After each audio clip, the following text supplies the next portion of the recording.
All right, this is the road up to Blossom because Windsong over on the RCGroups was asking what the road to the top at Blossom looks like. So here you go.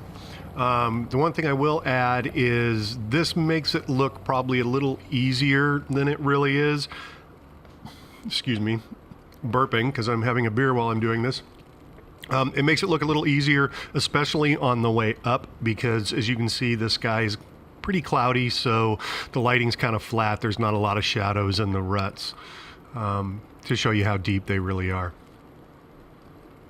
So this is the first part coming off the street. It's pretty flat. There's a pretty good uphill to get into it. It's probably about a 3.5 foot rise. Here's where I pulled over for another guy that was coming down. This little rut here is, or this little wash is not that deep, pretty easy to get through.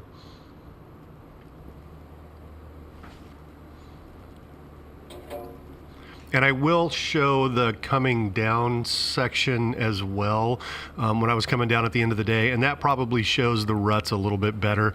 The sun had come out and there's more shadows in the ruts to give you an idea of how deep they are.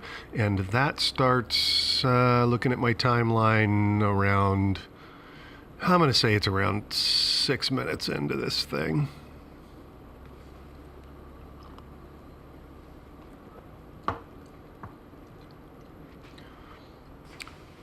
So this is a much bigger wash dropping down into it. It's probably about 4 foot down into it. And then coming up the other side, this is pretty rutted out coming up this. So you're going to need, I would say you're going to need 4-wheel drive to get through there. And in a moment here, I stopped because the GoPro was coming loose. The suction cup mount was coming loose. So there'll be a bit of a stop and a quick dissolve to where we're going again. And this little section would be if you wanted to hike into launch from the lower launch, and it wouldn't be that bad of a hike. I mean, maybe this little section here that I'm going up's maybe 50, 60 yards, fairly steep, but that would get you to this lower launch. This is the place that the paragliders call the bailout. And back in the late 80s, early 90s, all of the RC guys flew from this spot right here. And all the hangs flew from up top. So it is flyable. And there was actually a guy that was just packing up. You'll see the truck there on the left-hand side of the frame. He was just packing up a glider. I'm assuming that he was flying from down here on the bailout.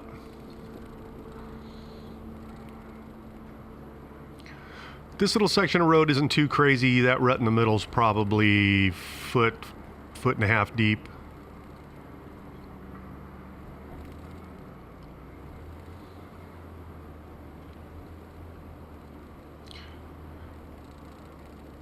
And here's where it starts getting pretty vertical and the ruts start getting deeper. That rut in the middle's foot and a half, 2 foot.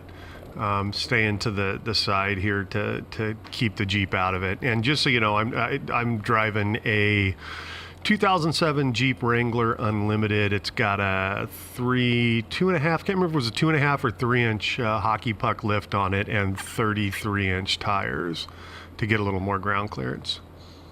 This section here you could probably get through with a 2-wheel drive. But as you get to this section, you can't really see it well here, but there's a lot of deep, not really ruts, but almost like whoops that I'm going through. And I actually got it kind of high centered here. Had to back up and start again. I don't have locking differentials on my Jeep, so one of the tires got to where it would spin, so I just had to back up and take another run at it. And again, on the way down, you'll get a little better idea of how deep these holes are that I'm kind of walking through here. And then this is probably the worst part of it. This transition here over to the left, that's probably 2.5 foot deep rut. And then once you're over to that side, you're pretty much good till you get to the top.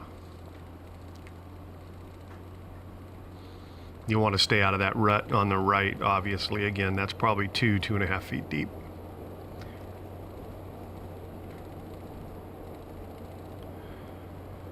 And almost to the top, there's one more little crossover to the right. Probably a 1.5 foot rut to get through. And then you can just stay to the right. This stuff up here is easy. Two-wheel drive could get through this stuff. And as I get to the top, you'll hear the wind start to pick up because it was a pretty booming windy day.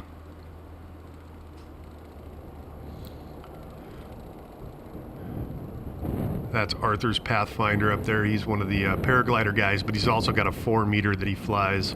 And you'll see it as I pull in here. He was flying it. You'll see it come through the frame. Yeah, you can see the windsock is just straight out. It was a huge, huge day. And where's that 4-meter? There it is. You'll see it come out of the top of the frame here. Oh, sorry, from the right of the frame and across. Okay, now here's the way down. And this is going to give you a little bit better idea of how deep these ruts are because it was later in the day. The clouds had burned off. And so now we got nice shadows in the ruts. These ruts here are probably 1.5 foot deep at the deepest. But you can obviously stay clear of them here on the left.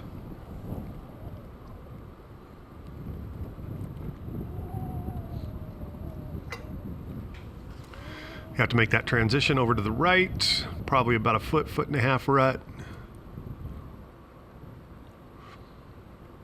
You can see that rut in the middle. You get a little better idea how deep it is now that there's some shadows in it.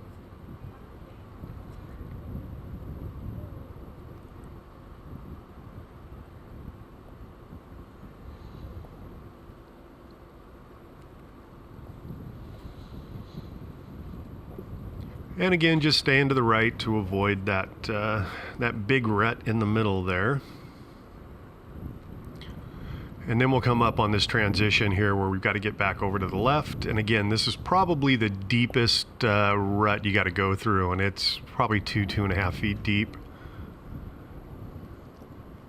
And in and out of that. And again, this really doesn't do this section justice, but you can see how there's a lot of like holes here and there that I'm walking through with the Jeep. And some of these are probably 2.5 foot deep. So you're going to need some clearance to get through it. And kind of off in the distance there, you'll see a piece of carpet kind of on the right. That's that lower launch or that bailout section. And again, that place is totally flyable unless the wind gets too south, which it doesn't get too south very often at Blossom. But if it gets too south, then it makes that spot a little more difficult to fly. You may even be able to de-ess it. It's kind of sitting on the top of a ridge there, but there is a house just past it. So de-essing it, I don't know. It's kind of close to that house. You can see all of these ruts here coming down. These are probably 1.5 foot, maybe 2 foot at the most.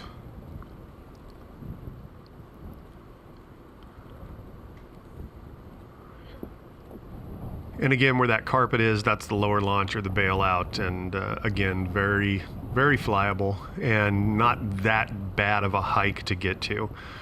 And like I'd said before, back in the late 80s, early 90s, all of the RC guys flew from this part of the hill. The top of the hill was just hangs.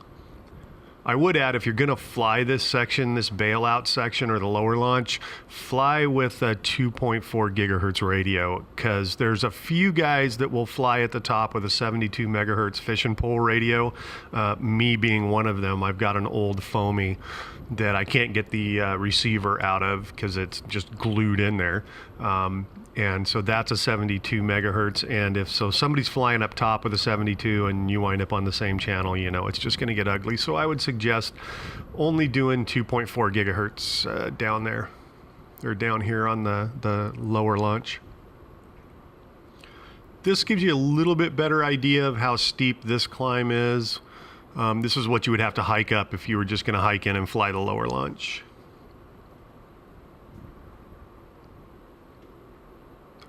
And again, it's not that tough of a hike. Going to the very top, that'll definitely wind you. But just getting out to that lower launch is not that bad.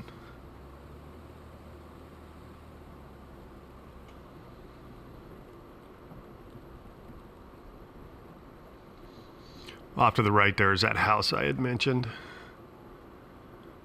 And then dropping down here into this little wash. And again, you're going to need four-wheel drive to get through that little section, or at least up that side. Back up here, little lizard running across the trail.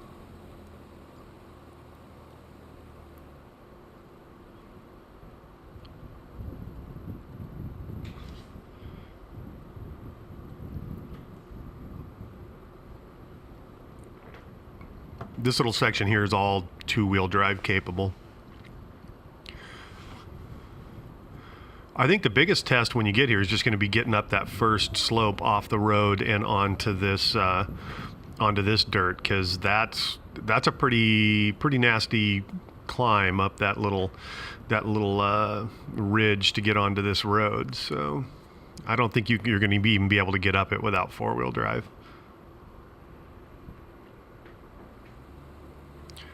You'll see it coming up here in a minute. It's the drop down into the road.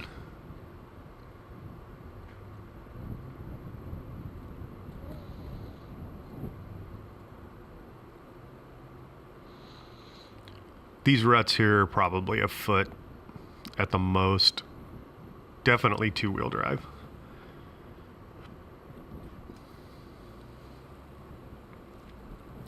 And then here's that drop coming down to the road. And again, I think you're going to need four-wheel drive just to get up this first little rise. Kind of see the Jeep skid sideways there as I drop into it. And that's it. That's how you get in and out of Blossom. And I got to say, for any of you that have never flown Blossom, it's probably one of the best sites I've ever flown in San Diego. I've been flying it since the 80s. The lift is always pretty big.